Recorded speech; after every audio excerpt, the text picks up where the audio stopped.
Hello everyone, today I will be showing you a build guide for the best possible value for money rig for video editing, animation and gaming in that order. In case you are someone who games more than edits or animates, I'll show you how to just move a few things around to suit your need. I am an animator and video editor. I also work a lot in 4K, so I made this build. And I am making this video in March 2019, so this is the absolute latest best value for money build that you can put together at this moment. If you guys have any questions, feel free to ask me in the comments. I will surely reply. So here we go.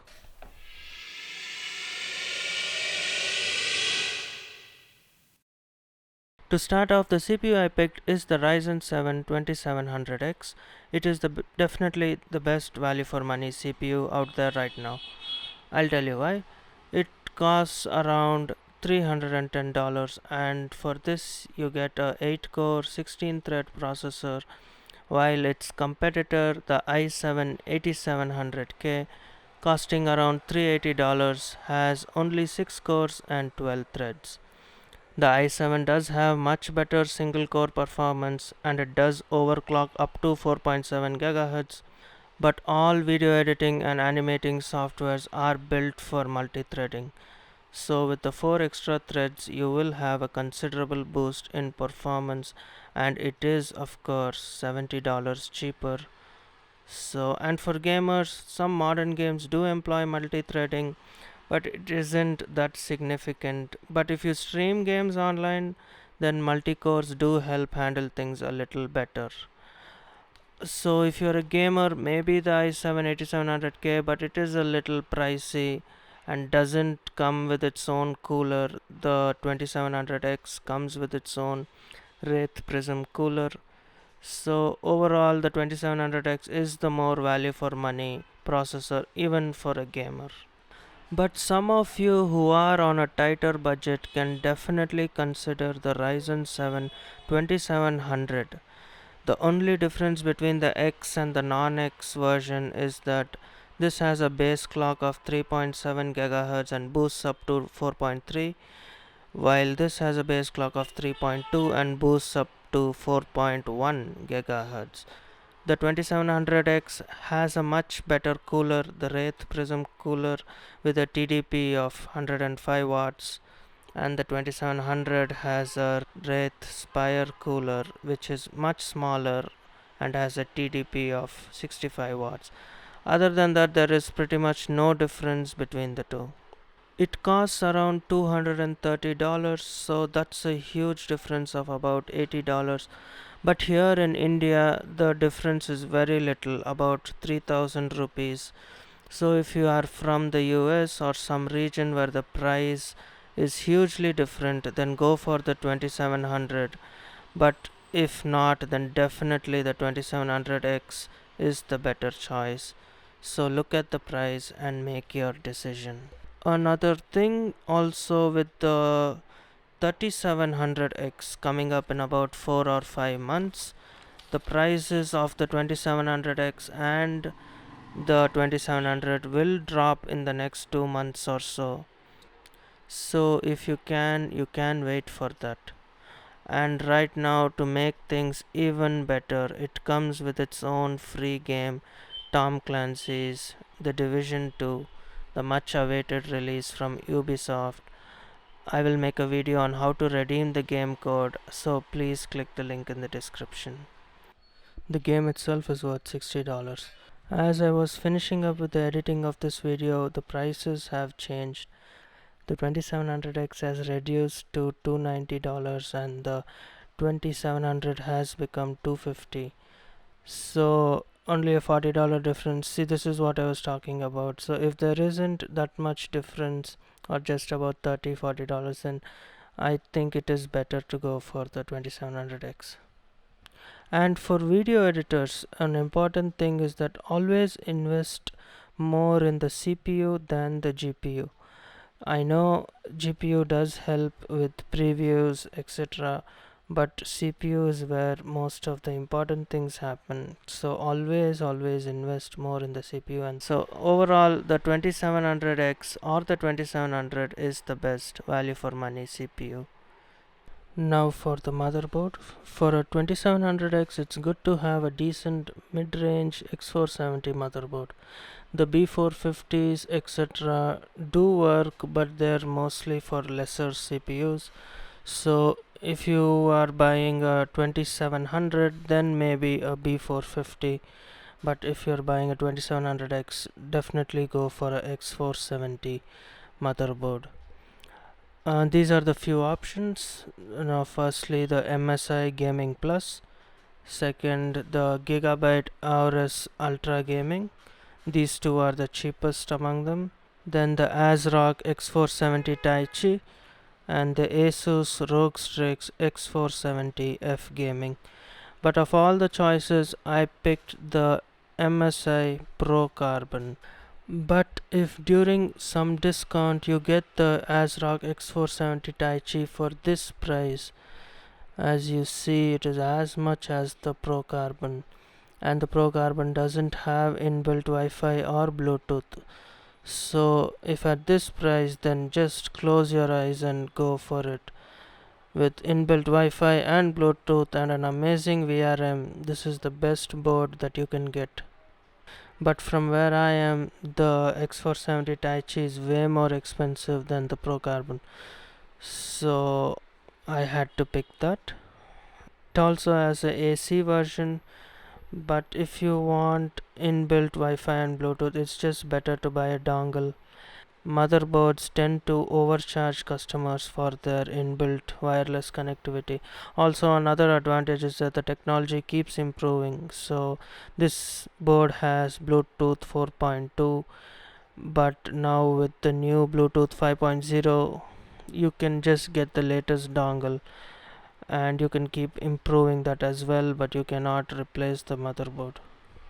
The reason why I picked the Pro Carbon is because it has all the features of a good mid-range X470 motherboard, like the ROG Strix X470F Gaming or the Taichi, but it also has a non-Wi-Fi model, so about $40 lesser. As you see, all the features of a good mid-range motherboard, like a debug LED, a clear CMOS button, etc. So yes, and the VRM cooling is also very good. It has a 5+2 phase VRM, and it has really nice RGB as well. It also has debug LEDs for every single stick of RAM, which, my god, can be really helpful. So in conclusion, the MSI Pro Carbon has pretty much all the features and build quality of a very good mid-range board like the F Gaming etc. But because of its non-AC version, it comes in at a really good price. So this is something that you should think about, and I really like this board. Next, for the GPU, I picked the new GDDR6 RTX 2060.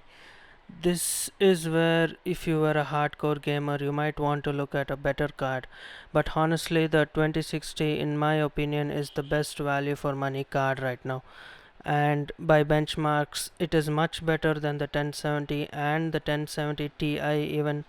And for animators, the new ray tracing technology with its own dedicated RT cores or ray tracing cores, the 2060 has 30 of them, will be very soon implemented into all the new updates, so it will definitely help with faster rendering.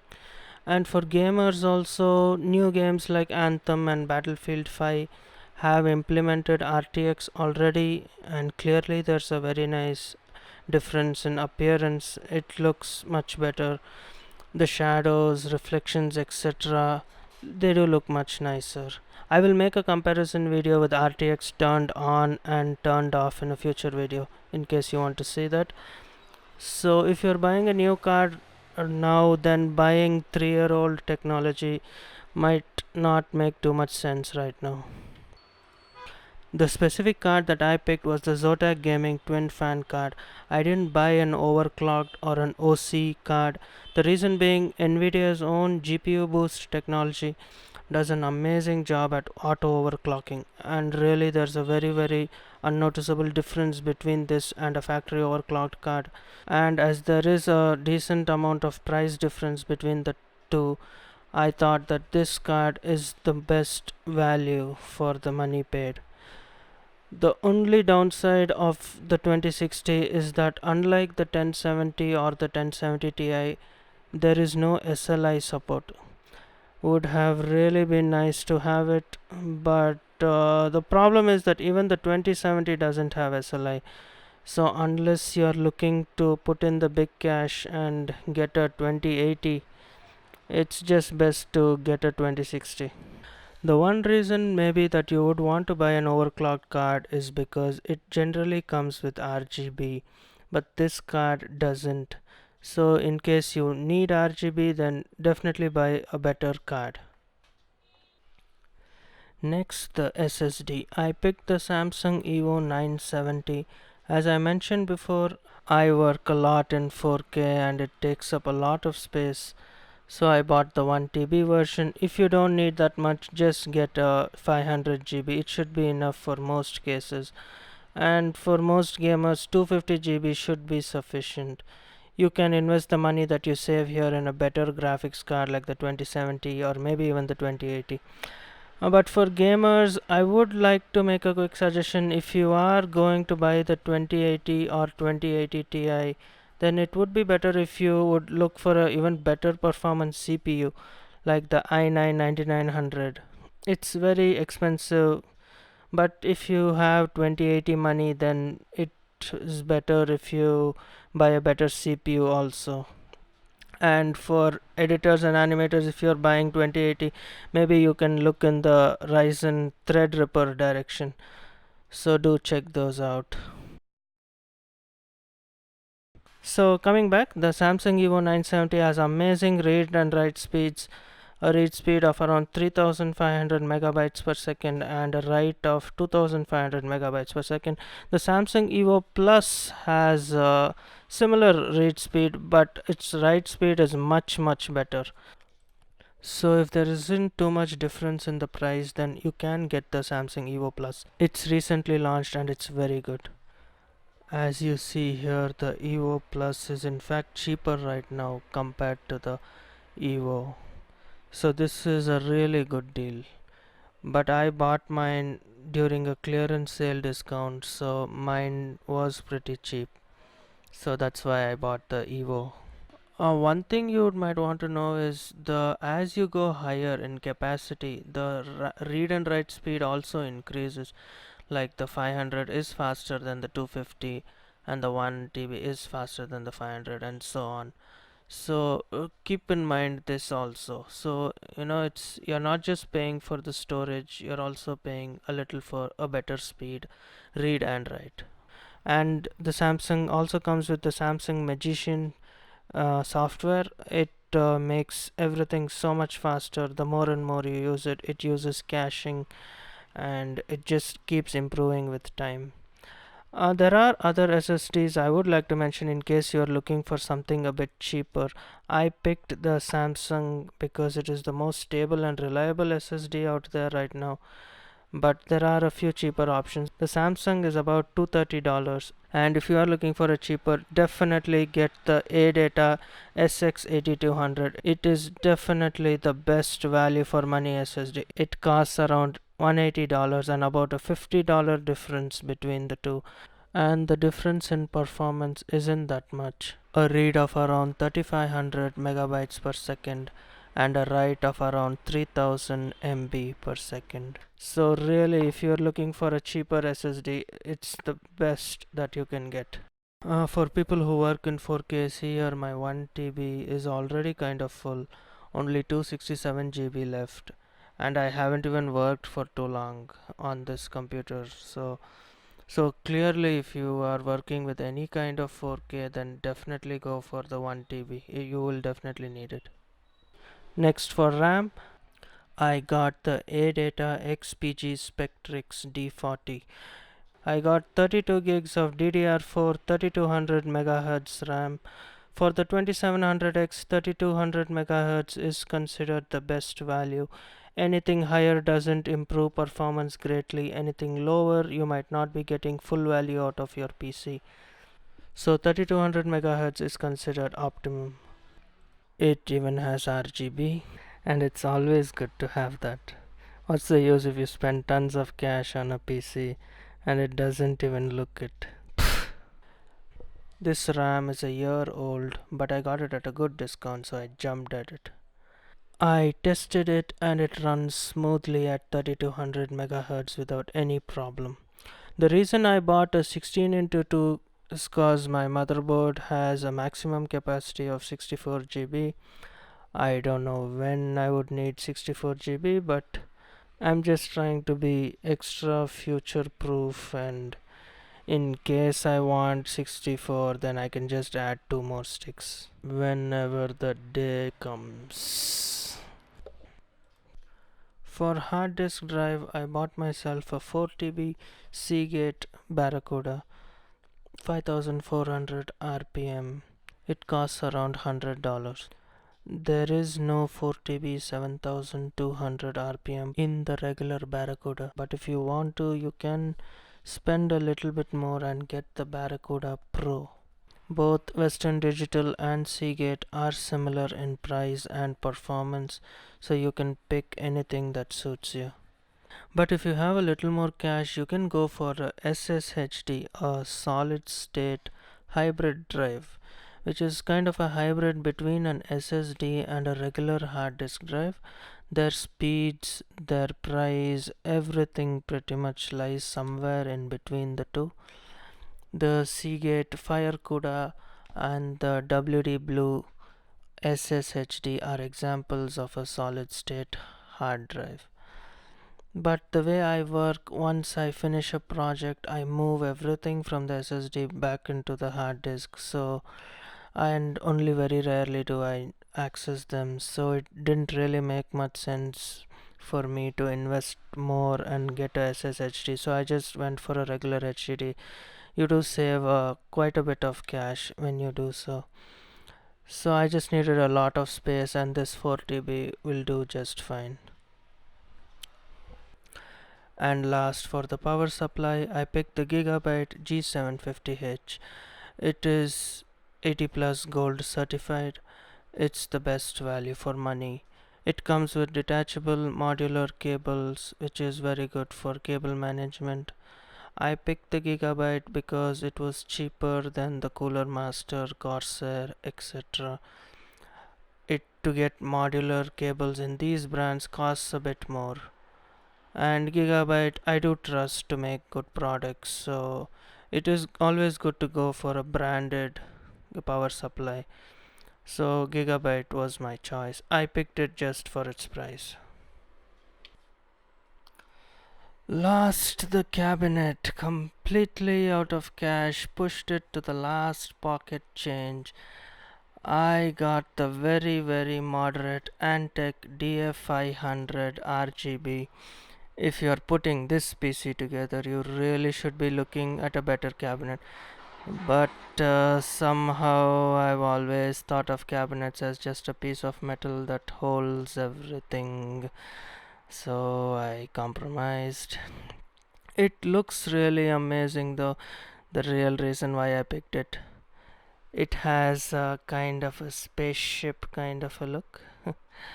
It comes with three fans in the front, but the airflow in this cabinet is really not good. It has this plastic in the front that doesn't let air come out easily. So, as you see here, I have removed the tempered glass temporarily to keep temperatures low. So, if you are buying this cabinet, then definitely put a fan in the back here and in the top as well. You can have two fans on top. That should solve all problems. I am also going to buy them soon.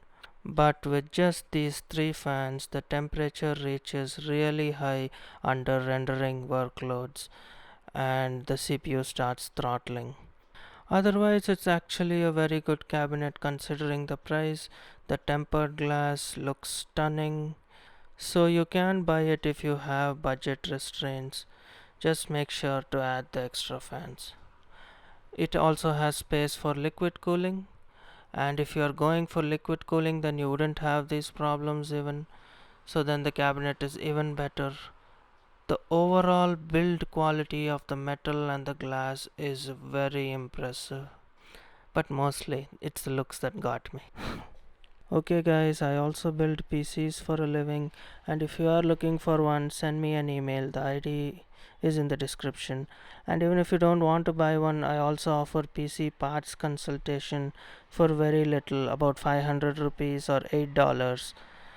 I will attend to all of your queries personally, and I will give you the best value for whatever is your budget. I will also be doing separate unboxings for every specific part that you just saw now. So do see them if you want to know more reasons why I picked them. So thank you guys. I hope it helped some of you. See you. Bye.